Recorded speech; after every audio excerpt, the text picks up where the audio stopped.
Thanks for coming. Appreciate it. So today we're going to talk about social engineering at work. Now, I used to be like a debilitating, getting a little feedback. I used to have like debilitating introversion, like so bad that I would take the stairs instead of the elevator because I didn't want to make small talk with people. It was really, really bad.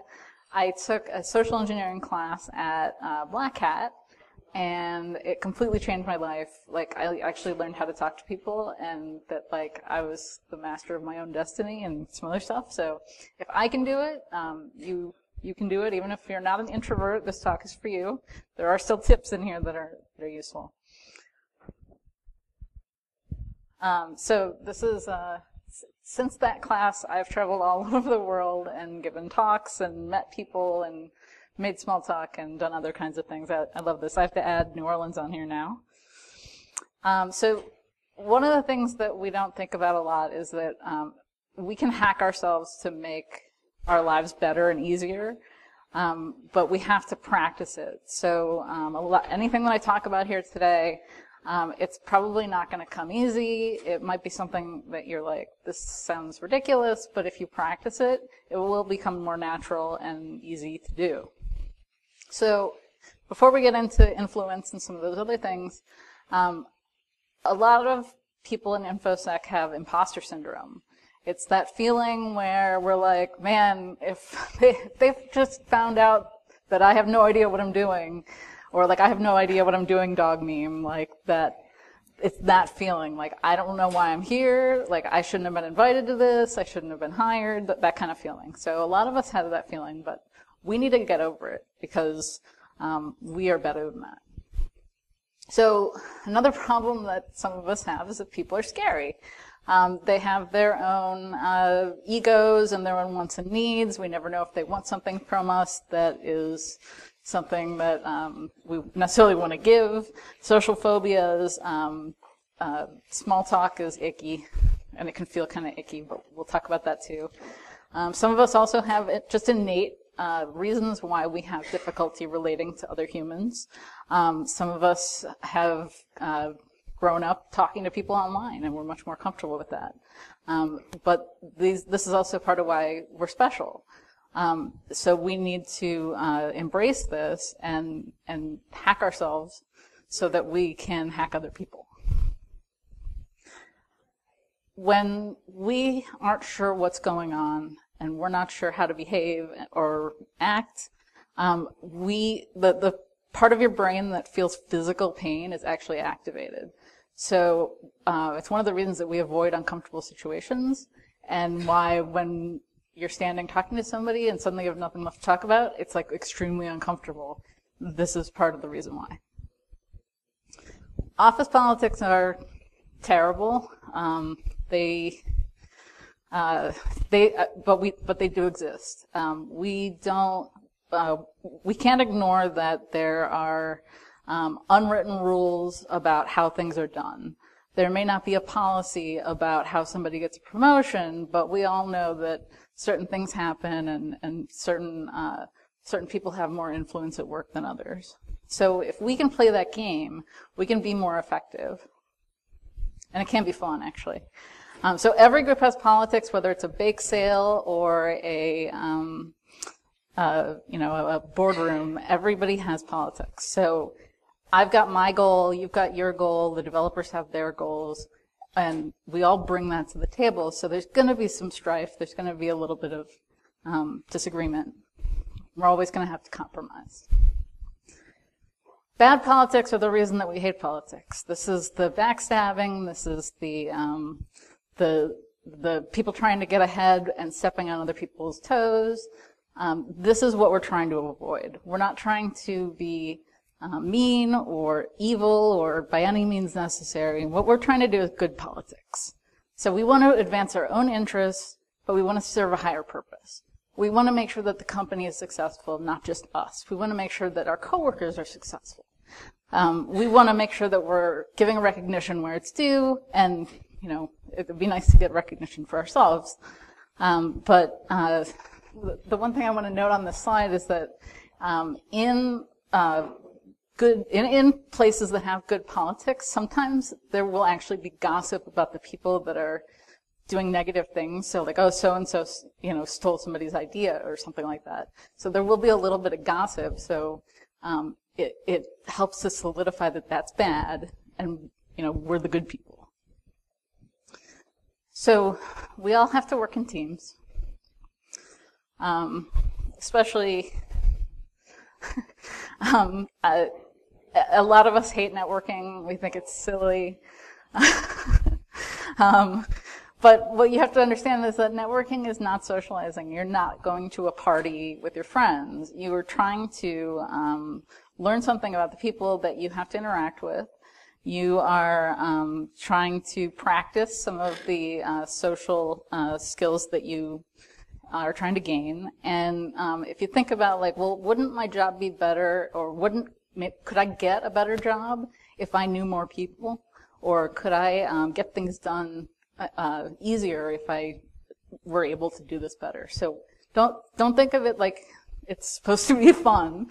Think of it like it's actually for a purpose. So we can't be a successful island anymore. It's just not possible. We're working in security. We deal with lots of different groups. We deal with legal, we deal with compliance, we deal with developers, product people, whoever. So open offices are terrible. We know this, but some people have to work in them. So influence will actually help us get things done in these political environments. So it's important to note that this is not manipulation. We are not trying to trick people into doing things. I mean, we kind of are, but it's in, like, not a malicious way. So you can learn this and acquire it. But we need to go into it with a couple of different things. Sincerity is one of them. So sincerity, people can tell if you're not sincere. They can tell it from a mile away. You're like, oh, yeah, thanks. That's different than, like, thank you so much. I really appreciate this. Like, people can tell. So we want to build trust and confidence by always being sincere when we talk to people. We're not trying to be fake. We're not trying to be somebody that we're not.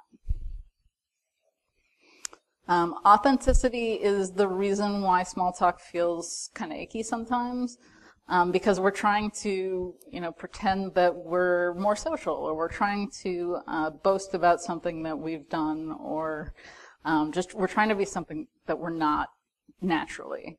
Like, I'm not naturally the kind of person who would talk to, 100 people, but I'm bringing my authentic self. I'm not trying to say that I'm, the world's best anything. I'm just here as myself.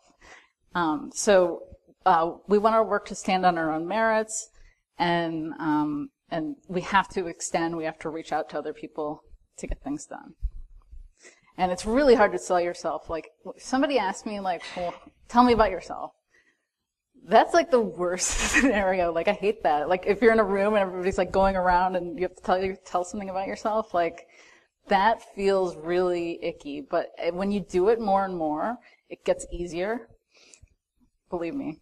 So asking for help is also uncomfortable. If I were to trip off the stage, which is incredibly likely because I'm very clumsy, and somebody might say, try to help me up, and I might be like, no, it's okay, I got it, because I'm trying to prove that I am competent and that I can actually walk without falling off stage. We want to be seen as high potential, and we want to be seen as people that don't need help, but that actually backfires. Because if we don't ask for help and we don't work with other people, then we're seen as like the person that doesn't work well with others. So it's important to ask for help when you need it. So what can we do with social engineering at work? We can manipulate the social system. Once we understand where we fit in, we can hack it. We can convince people that they actually want to help us instead of that they have to. We can get things done more quickly, we can build consensus, and the most important one that I've found is that you can get your tasks prioritized.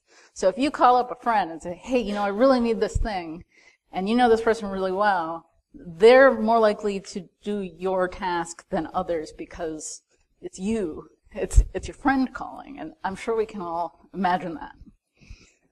So you might be scared to jump into the political reins or try any of these techniques, but it's worth just going for it because it helps with career advancement. When we try new things, it builds character. We grow by learning and doing things that we've never done before.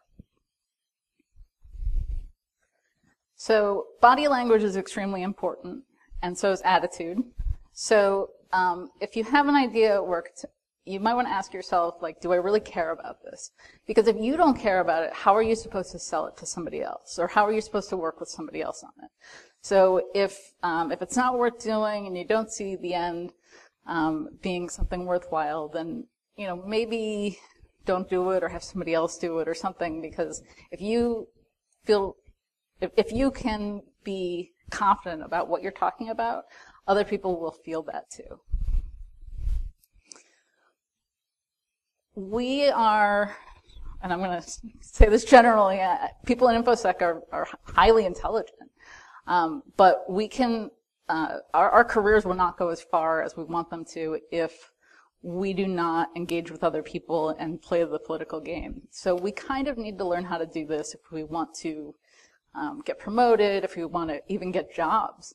Interviews involve a lot of selling yourself, things like that. So we want to jump into this with our authenticity intact. So we're gonna knock stuff off the table. Okay, so we're gonna go into the organization, or if you're already there, you're going to do some recon and then infiltrate. So let's think about it like an engagement. So the first thing you want to do is map your humans. Intelligence at work, you can go as far as looking at social media profiles, things like that. But more than anything, you're trying to figure out who's a stakeholder, who already has influence, who are they associated with. Some people have friends from former organizations that they work with. It's good to know those things, because if you have a problem with one of them, then you better believe the other one's gonna have a problem with you. So you can ask around, you can observe, you can see who people talk to regularly, things like that. So we also want to look at relationships and think about how people relate to others at work. So do people like to meet at lunch and go out to lunch? Do people go to meetings, or do they hate having meetings and they just want to have one-on-one conversations? How do people talk? Do you go into a meeting and then just brainstorm ideas? Or if you go into a meeting, are you expected to have a slide deck with all the answers in it? So it's good to know that.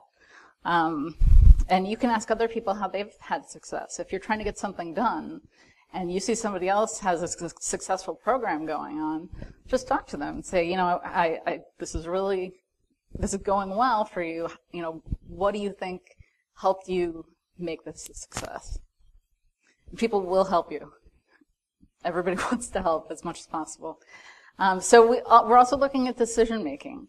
Are decisions being made on the spot in a meeting, or does the manager or the influencers, do they want to take that information back and then think about it before they make a decision? Some people are more likely to make snap decisions, and some people want all the info and they want to analyze it for a week. Both ways are perfectly valid, but it's good to understand how that works. Sometimes in a meeting, when there's a question, people will physically turn their bodies to someone who is more than likely an influencer. So that's something that we're going to look at. We're trying to be cognizant of what's going on in meetings at work, who's getting asked the questions, who's helping to make the final decisions. So that once we find out that, we know who to influence. We know that informal influencers are not always the managers. Sometimes they're like a senior tech person. So understanding not just the hierarchy of position, but also the hierarchy of knowledge and influence. So sometimes you will notice that some people are advocates for security and some people are blockers. People who are asked to do work will sometimes be blockers. It's important to think about that as we're trying to figure out how we're going to get things done. And Maltego's one way that you can do this if you're interested in that. Another thing we can do is team up with somebody who's really well networked.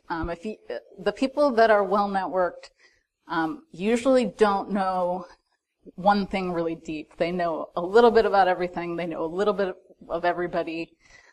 So people who are well networked need people who are deep technical. It's a symbiotic relationship. So find someone who can help you and befriend them. So body language is really important. We know this. We had body language longer than speech. So, when we're talking to somebody and we're asking them to do something, we're asking them for help, you're not going to be like, hey, I'm sorry to ask you for the help, but I need some help. It's better to be like, hey, I've got this exciting project. The body language is something that people will notice. So, we want to, even if we're nervous, you need to kind of pitch your voice a little bit lower because you start to talk like this if you get really excited.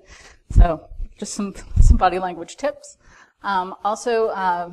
One thing that we do unconsciously is that we mirror people that we have rapport with. So sometimes you'll see people in a circle all talking and they all have one hand on their hip. Or if they're at a table, they all have their hands like this, or they all have their hands like this. That's because they have rapport. So if you don't have that with somebody and they're sitting there with their legs crossed and their arms back and you're sitting forward, you can mirror them on purpose, not unconsciously.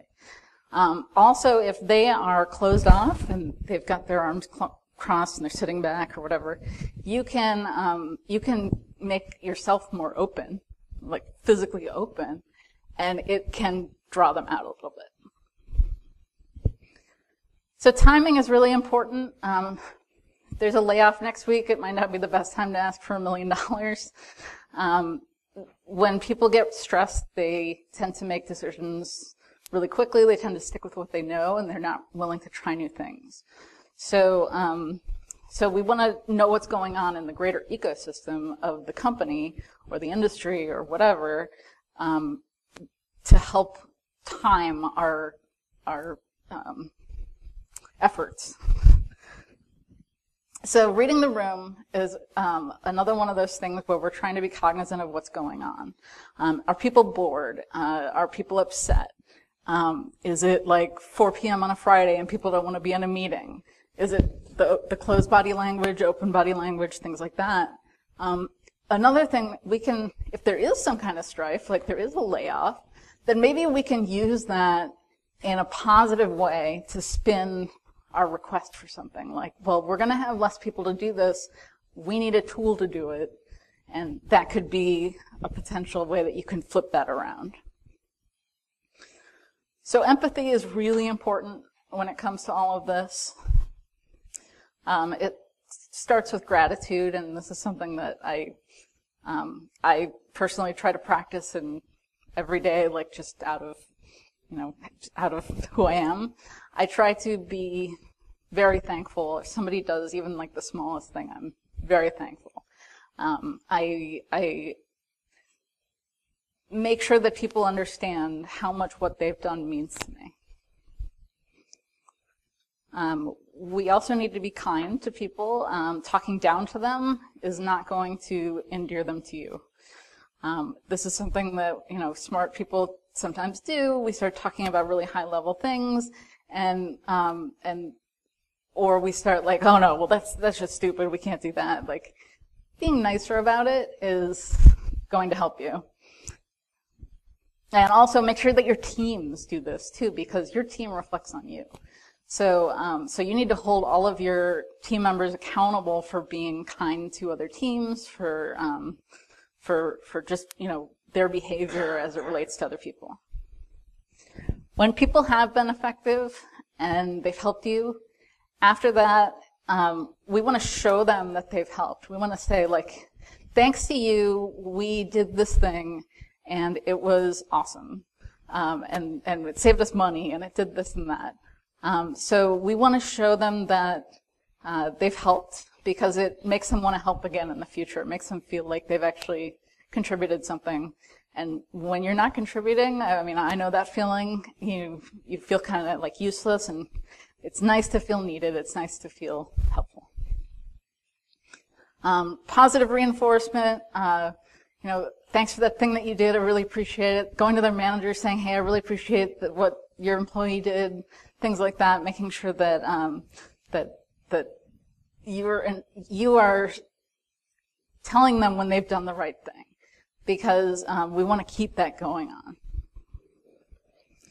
If there is something that you want to do that you know is going to cost money, well, money not so much, but if it's going to require a lot more time from another team, or it's going to slow them down, or it's going to change their workflow or something like that, we need to acknowledge that we know that that's going to happen. Like, I know that if we start doing code scans, and you've never done code scans before, it's going to take more time. And I acknowledge that. I'm going to work with you to make sure that it doesn't impact you too much, and I'm going to make sure that it's acceptable in the way that we're doing it. We're not just going to come down and say, this is what we're doing. So I think that's really important. Saying, and if you do something wrong, admit it. Just say, I'm sorry, that was totally my fault. It will make people, being vulnerable will make people relate to you. If you're never wrong, people don't like people who are never wrong. So we can't change other people. We know this. But we can nudge people in the right direction. So we want to present things in a certain way. We want to make people think that the choices that they're making are their decisions. So we give them the illusion of choice. So we want to talk about one option, not five. If we have 5 vendors that we're looking at, but one of them is the one that we think we should go with, don't show them all 5. Show them the one, and then talk about the one, and then people will focus on the one. Then you can say, well, there's these 5 other vendors, whatever, and but people will still be focused on the first one. We're much less likely, if somebody says, hey, let's have pizza tonight for dinner, and then you talk about pizza for 5 minutes, and then somebody's like, well, we go for hot dogs. Everybody else is going to be like, no, we already talked about pizza. Everybody wants pizza now. So trying to focus on the one rather than the many. When we see this a lot in actual politics, like if you've ever seen like House of Cards or something like that, where you go to an individual to get their support. You go to an individual to make sure that when you go into the group setting, that the individual is going to be on your side. So if you can do that 5, 6, 7 times, when there's 9 people in a meeting and you have 7 people on your side, the other 2 are more likely to agree as well. If people are starting to get off topic and you don't want to, you don't like the way it's going, you can play devil's advocate. And you can ask questions like, are we making the right decision? Have we considered this issue? That kind of thing, to bring people back to where we want them to be. And when people come up with the idea that you have or reinforce it, we can say, that was a really good idea. Yes, I like that, and tell them that, even if it was your idea. So talking to people, we'll get into this a little bit. Questions make small talk easy. Everybody wants to talk about themselves. I practiced this on Uber drivers for like a year, and it worked really well. So asking people about themselves, we're not interrogating them, but asking open-ended questions like, let's say I'm in an Uber, and I say, like, So, is this your full-time job, or how long have you been doing this, or something like that? It just starts a conversation. And if you have something to add, like if you find out somebody has a dog and you have a dog, say, oh yeah, I've got a dog too. Sharing that creates bonding and personal experience that's shared. Active listening is important. It can feel a little bit contrived, but if somebody says, I went to Hawaii last week, and you say, oh, you went to Hawaii, repeating the word that they use, even if it's something other than this but similar, it's another thing like the body language thing. It's showing that you're listening. It's showing that you are the same, because people like people who are the same. It's one of the biases. So nodding and paying attention, or not being on your phone, things like that. That's all ways that we can listen actively. So when we ask for help, if we can shift the focus of the purpose of the help to the benefits, like if you can help with this, it will save the company a bunch of money. Or if you can help with this, it will save you time down the road. We want them to want to help. If they feel like they have to, they're not going to give it their all. They may not even do it. So if you can kind of prime people day to day and say, talk about things that are coming up, and talking about how important it's going to be, then when you actually ask them for help, they're more likely to help as well.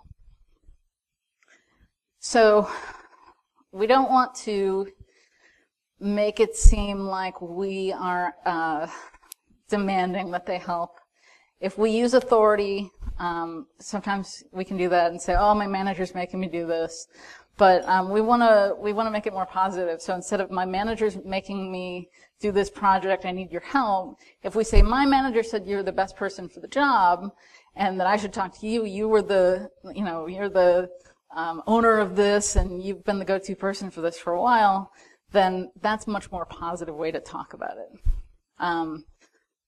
May I ask you a favor? Things like that, where people have to say yes before the favor. Not a good way to do it. If we say, I'm sorry to ask you this, you're like diminishing yourself, you're diminishing the ask, other things. So, it's not just a tiny thing.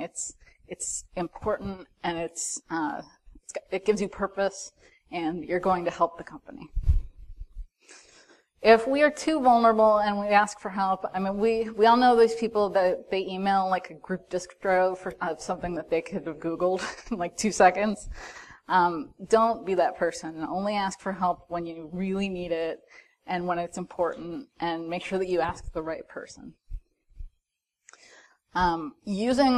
Just using the word together when we talk about something, saying we instead of I.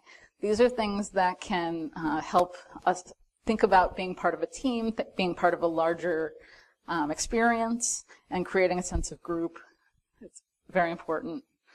Having those one-on-one conversations before we bring people into larger can not only make it so that you get their support, but you can also answer questions that other people may have, so that when you go into the larger setting, you've got those answers ready to go. If you promise to do something, don't let them down, if you can.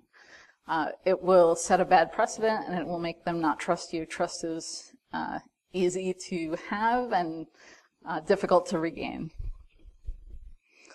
So if you always go to somebody and you just are asking them for stuff, they're going to assume that you're asking them for stuff, and that's the only reason you're talking to them. So that's where empathy and building these relationships and building up capital, social capital before you need it is important. You can't go to them like the same day and learn all about their kids and their family and their dogs and everything, and then ask like for help right away. You have to build those relationships over time. So when we propose something, there will be people that resist change. In fact, most people resist change because it makes our lives harder. So we want to have answers to what's going to happen after the change. So if there is going to be more time that's going to be spent in the development process, acknowledge that. Make sure that you have an answer for how that's going to be handled. If you're like, okay, it's just going to take more time, people are going to fight it more. So we want to give people time to accept a new idea. We want to like plant a seed of an idea and then have it grow. So you start talking about, well, we should really be doing this, and people are like, oh no, we can't do that. We don't have the time. We don't have the budget. Talk about it some more. Talk about it as part of compliance. Talk about some article. Bring more information to them about what you're trying to do over time, and give them time to accept it, because sudden change, a lot of people are just going to be like, no. If there's a hard decision that needs to be made, ask questions that make them think more about the results, the negative results, I guess I should say. Positive too. But what's the risk if we don't do this? What's the best case scenario? What's the worst case scenario? If we have trusted people that know a lot about a topic, bring them in to give their opinions. Start small, do like a test run, like we do. I hate calling it this, but like guinea pig situations. Try those so that you can show success, and then make sure that they work, because if they don't, you're not getting any further. Some people will come out as winners, some people will come out as losers. If in certain situations, if developers have to spend more time, then it impacts downstream to products and customers and things like that. So we need to have somebody with enough authority running these things. So you need to get up to that authority point for certain things that affect other groups. And you need to have buy-in from the top. Buy-in from the top is really important. People who are going to fight you try to think about if you were in their situation, what you would say, what you would think, so that when they say it, you can respond. Because if you're like, oh, I hadn't thought about that, it's really gonna diminish your position. Make sure that you don't start like over-explaining and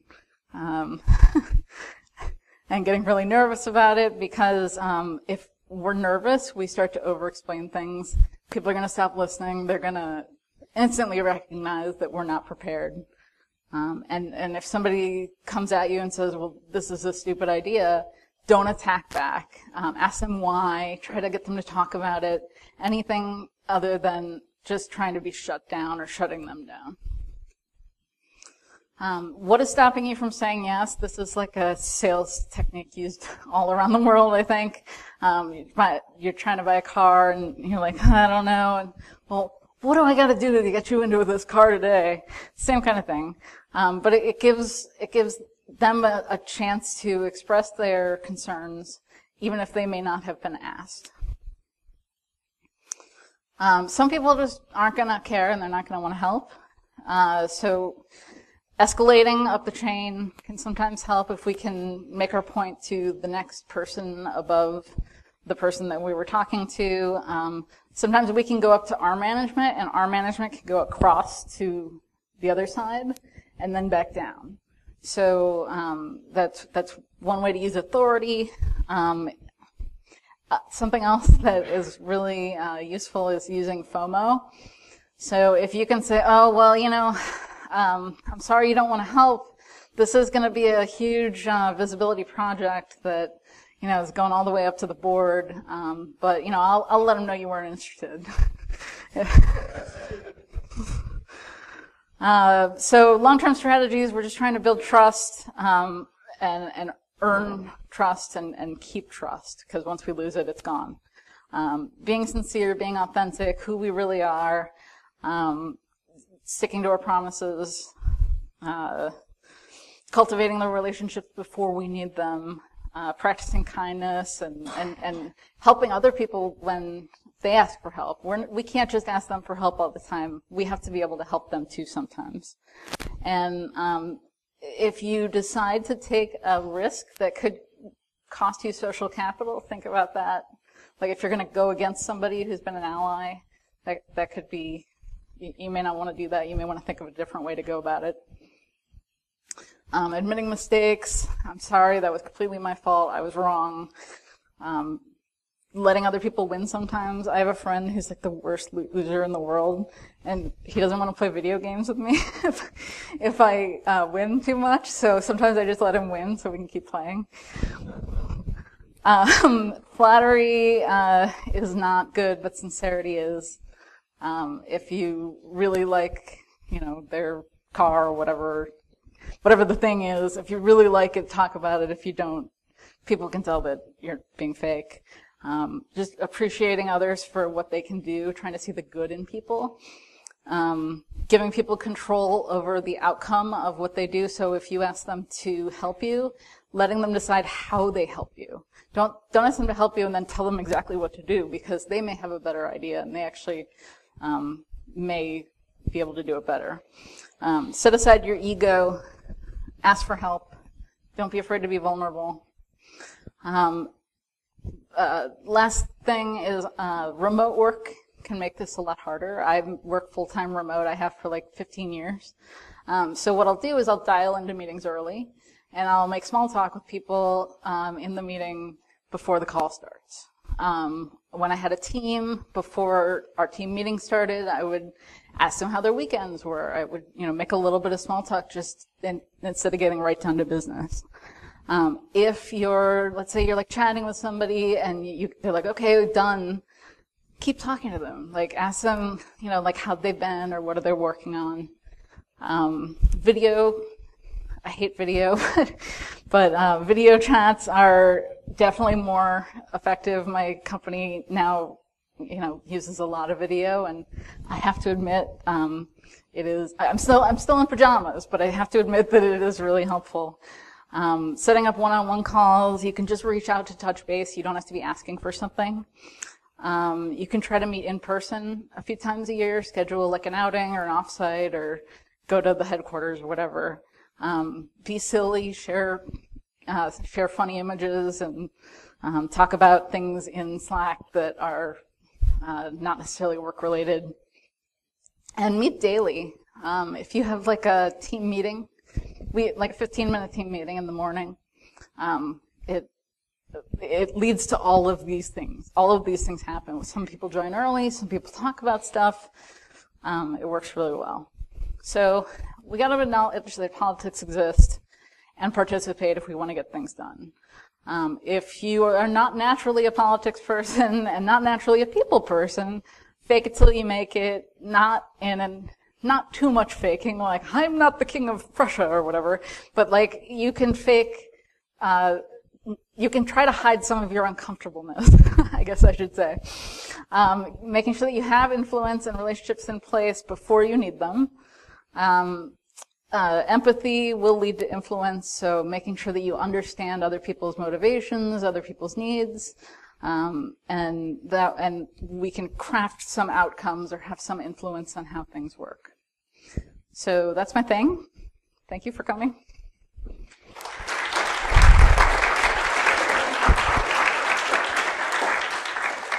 Do we have time for questions? Okay. Any questions? Yes, Jace. Okay.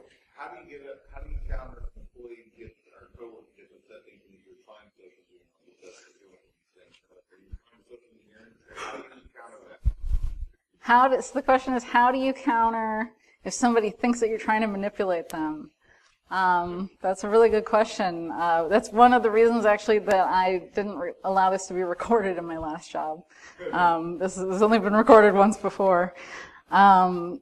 I think that you can emphasize that you are, you're trying to get things done for the right reasons, and that you're not being malicious. You're not being inauthentic. I mean, you're as long as you follow these rules, and you can argue that yes, you are trying to influence your project or the outcome of something. But it's not malicious. You're not hurting anybody. You're not trying to hurt them. You're not trying to, social engineer them in a way that you're going to break into their bank account or something. Like, it's not that kind of thing. This is just how politics work.